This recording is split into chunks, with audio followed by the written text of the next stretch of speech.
Olá, sexto ano. Tudo bem com vocês? Vamos dar sequência às nossas aulas.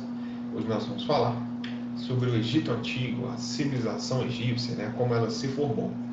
Mas antes de iniciarmos, é muito importante dar aqui alguns avisos, tá? O primeiro é que não se esqueçam de acessar o link aí na descrição para vocês terem aí a sua participação registrada, tá? É muito importante, tá bom?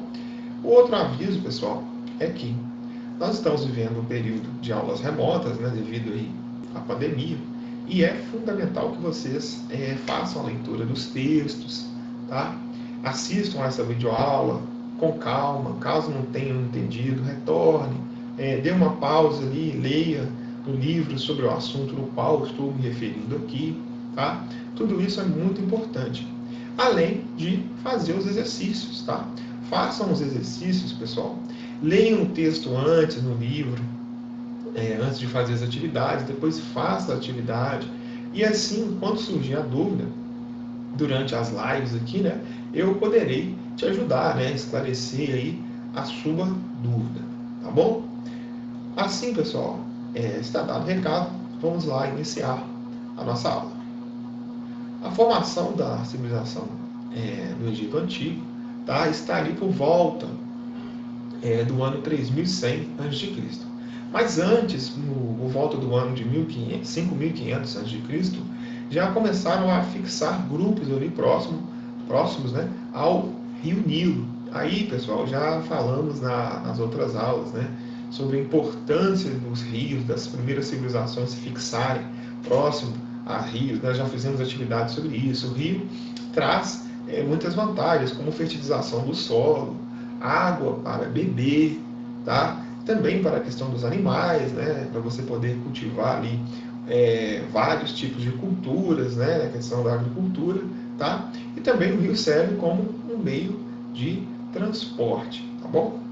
A civilização do Egito, então, começou a se fixar ali por volta do ano 3100, quando o Estado foi organizado e governado por um único líder. A partir daí, tivemos cheias periódicas do rio, nessa região acontecia muito do rio ter seus períodos de cheia, além de trazer a fertilização do solo, essas cheias poderiam trazer também algumas destruições, como construções, tá, que eles faziam ali, destruição também da agricultura, do que eles cultivavam ali próximo às regiões próximo aos rios, tá? E também poderia levar crocodilos para as margens dos rios. Então, as periódicas, as cheias periódicas do rio Nilo traziam suas vantagens, mas também tinha aí sua desvantagem. Diante desses problemas, o que fazer? Tinham que criar ali meios para resolver essa questão, ter esse controle maior aí dos fenômenos da natureza. Aí surgiu as necessidades de criar diques, que eram barreiras feitas ao longo dos rios, canais de irrigação, também de distribuição de água pelo território, tá? Construção de reservatórios, que em caso de seca você tem água ali para utilizar, tá bom? Aí tivemos a formação das primeiras comunidades independentes politicamente uma das outras, tá? E a partir de alianças políticas e conquistas militares levaram à formação de dois reinos, dois Egitos. O Alto Egito, que fica ao sul, e o Baixo Egito, que fica ao norte. Mas por que o Alto Egito fica no sul? Isso é devido ao relevo da região, tá, pessoal? Montanhas, o sul, no caso, ficava ali no Alto Egito, porque era uma região mais alta mesmo, tá bom? Aí, no final ali do quarto milênio, Menes conquistou os territórios ao norte, tá? Ele era o rei do sul, e unificou todo o Egito. Então, Menes é considerado aí o primeiro faraó do Egito. E assim, ele concentrou os poderes políticos, militar e também religioso. Vejam nesta imagem, tá? Quando tinham dois Egitos, a coroa branca representava o Alto Egito e a coroa vermelha o Baixo Egito. Quando Menes ele unificou o Egito, ele passou a usar então uma dupla coroa, tá? Com as cores representando o Alto Egito e também o Baixo Egito ali. Isso significa um poder centralizado, né? Ele seria ali o faraó de todo o Egito, tá bom? Assim, a sua forma de governo, tá? Era uma teocracia. O que significa teocracia? Teocracia significa governo de Deus. Sim, o faraó, ele era considerado um deus entre os viventes. De acordo com a crença popular, o faraó era filho do deus Sol, o Ra. Tá? Os faraós eram vistos como Horus, né? Que eles tinham ali um poder de origem divina. Muito por isso, muitos irmãos casavam-se entre si para reforçar a autoridade de sua família, de sua dinastia. É o sangue puro, é um sangue divino, né? É estranho para nós, né, nos dias de hoje, um irmão ter que casar com uma outra irmã para manter aí a linhagem, né, o sangue aí da família, tá? Mas sim, o faraó era considerado um deus entre os homens. Ele era objeto de culto e adoração por parte da população, tá? Então o faraó ele era o considerado ali o deus Horus, né, visto como Horus, né, que tinha ali a origem divina. Sempre que ele aparecia, né, em público, ele tinha que estar trajado ali de joias, né, ele sempre usava essa barba postiça, uma forma ali o símbolo, né, do faraó, a imponência do faraó diante ali dos seus súditos, tá bom? Vamos falar um pouco agora sobre a economia do Egito Antigo. Não é diferente, tá, da Mesopotâmia e das outras civilizações que nós estudamos. A agricultura era a atividade econômica principal dos egípcios. Eles cultivavam algodão, linho, utilizados na fabricação de roupas, trigo, cevada, trigo para fazer o pão, tá, gente? É um alimento bastante consumido pelo povo egípcio, tá?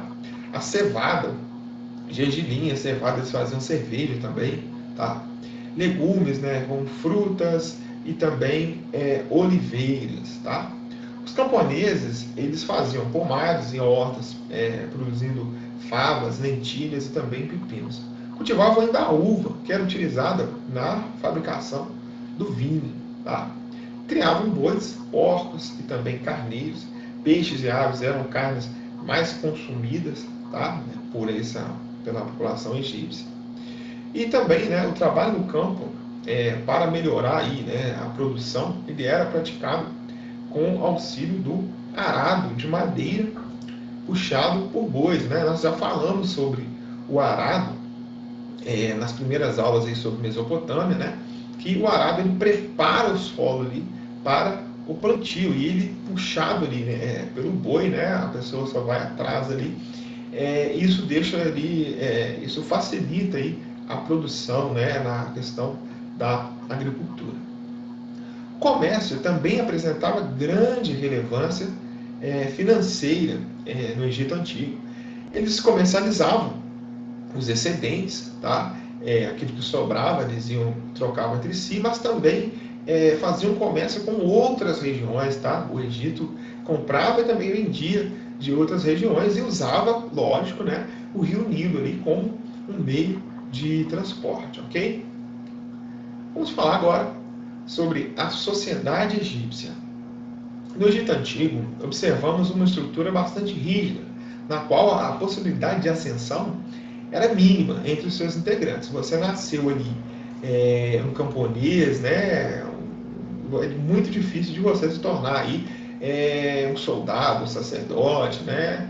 Então, a sociedade egípcia, a estrutura era bastante rígida, era muito difícil aí você conseguir uma ascensão. Muito difícil, não era impossível, tá bom? Porque vocês vão falar aí da história de José do Egito, né? Que a Bíblia fala que ele conseguiu ali subir, né, na sua posição, né? A história do José teria sido vendido para os seus irmãos, ele tinha tido um sonho aí que os irmãos dele se curvariam diante dele, né? E segundo a Bíblia, isso aconteceu, tá? Então, eu não vou dizer que era impossível, mas era difícil, era meio complicado ali. Então, no topo da pirâmide, nós tínhamos o faraó, tá? Que era um deus, né? O divino, uma teocracia que nós falamos aqui. Abaixo dele, nobres, que é a família, né? E as pessoas mais próximas. E também os sacerdotes. Os sacerdotes, gente, eles tinham um papel ali de fazer sacrifício para os deuses, né? A questão da colheita, como eu já disse também em outras aulas, os sacerdotes tinham o poder de interpretar, né, os sinais dos deuses, oferendas, né? Então eles eram vistos ali como importantíssimos, né? Imagina qual que é a explicação de uma cheia periódica, né? Você pode explicar que é devido ali as chuvas, né, devido a algum outro problema ali e tal, aí o rio sobe, né, e tem alguma explicação científica para que o rio Nilo subisse aí, né, mas eles iam atribuir isso a deuses, né, então o faraó tinha que agradar os deuses para o rio Nilo ficar ali numa posição favorável para os egípcios ali praticarem, né, a agricultura, né, e para viver, enfim. Você tinha também os soldados, que eram importantes ali para a proteção do Império Egípcio, né, do Egito Antigo, tá? E também os soldados, quando eles não estavam em guerra, né, quando ele não tinha alguma guerra assim, para vencer ou para tentar defender o território, tentar ampliar o território, eles trabalhavam, ajudavam nas construções também. Abaixo você tinha os escribas, né, que eram pessoas importantíssimas, pois eles tinham um papel ali de registrar, né, tudo o que acontecia no Egito Antigo, as coisas importantes, principalmente para o faraó. Tá? Então nós já falamos aí sobre a importância da escrita. Tá bom? Os comerciantes, né, que faziam ali a troca de produtos por outros produtos na produção, né, isso também é um ativo muito importante dentro de qualquer economia, né, o comércio. Abaixo os artesãos, aqueles que construíam as coisas, né, que faziam as coisas, tá? E também abaixo os camponeses, né, que eram quem produziam o alimento, né? Que como o carro-chefe era a agricultura, né, os camponeses tinham um papel fundamental dentro da sociedade egípcia. Abaixo os escravos, né? Escravos a gente sabe que normalmente eram prisioneiros de guerra, tá? Enfim. Mas a sociedade egípcia, pessoal, ela era baseada na servidão. Tá? Então, as pirâmides, né, todas as construções do Egito, tinham também, a maior parte da mão de obra eram de servos, tá? Não de escravos. Tinham escravo, claro, mas era pautado ali, voltado para a servidão coletiva. Tudo do Estado pertencia ao faraó, tudo era dele, era para ele, tá bom? Vamos falar um pouco, então, sobre a escrita. No Egito Antigo, a escrita tinha uma grande importância no desenvolvimento de atividades de cunho sagrado e também de cotidiano.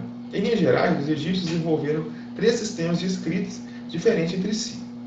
A primeira e mais importante delas é a escrita hieróglifa, que era estritamente utilizada para a impressão de mensagens em túmulos e também em templos. Cada sinal era uma figura que representava palavras e também sons, como vocês podem observar nesta imagem aqui ao lado.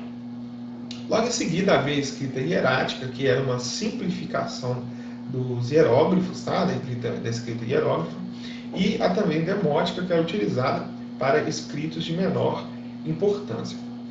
Foram encontrados, né, a arqueologia encontrou o livro dos mortos, que tinham textos das pirâmides, que mostravam também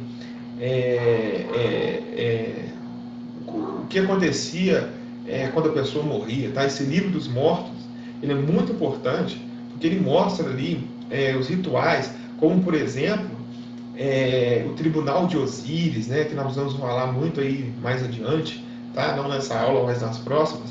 Quando a pessoa morria, ela tinha que passar por um tribunal onde ela seria julgada, tá? E se o seu coração fosse mais pesado que uma pluma, né, a pessoa seria ali condenada, né? Não teria a vida eterna, no caso ali, tá? E os textos das pirâmides, né, são importantíssimos ali, que nos dá uma excelente fonte histórica do cotidiano, né, e também para que servia as pirâmides, tá? Então o Egito Antigo por si só, gente, já é uma grande fonte histórica, tá? Tanto um livro, né, que você encontra, que contém os escritos ali sobre o que acontece depois da morte, e também os textos nas próprias pirâmides, tá? Você pode encontrar, está ali mostrando o cotidiano da sociedade que era feito também. Os escribas eram os únicos que dominavam a leitura e a escrita dos hieróglifos. Entre outras funções, um escriba poderia contabilizar os impostos, contar os servos do reino, fiscalizar as ações públicas e também avaliar o valor das propriedades. Tá? A Pedra da Roseta é uma lápide, né, de basalto negro, onde foram encontradas inscrições em grego e hieróglifo e também demótico. Isso foi muito importante na época das expedições ali de Napoleão Bonaparte, né, no Egito, onde ele encontrou ali várias fontes históricas que mostraram aí, né, começou a partir dali mesmo, né, de Napoleão, começou-se a estudar o Egito e os mistérios, né, todos os mistérios que envolvem o Egito antigo. Então, pessoal, essa foi a nossa primeira aula sobre o Egito Antigo. Tá? Nós faremos mais aulas ainda, nós vamos falar sobre a questão da religião, né, que envolve a questão das pirâmides, nós vamos falar sobre a questão da mitologia egípcia, né, da arte egípcia. Né? Então, o Egito é um assunto muito grande, então eu vou dividir aí em 2 ou 3 aulas para que vocês possam aprender e também gostar, né, possam gostar muito dessa matéria, que ela é uma matéria muito interessante, tá bom? Então, pessoal, essa foi a nossa primeira aula sobre o Egito Antigo. Até a próxima aula.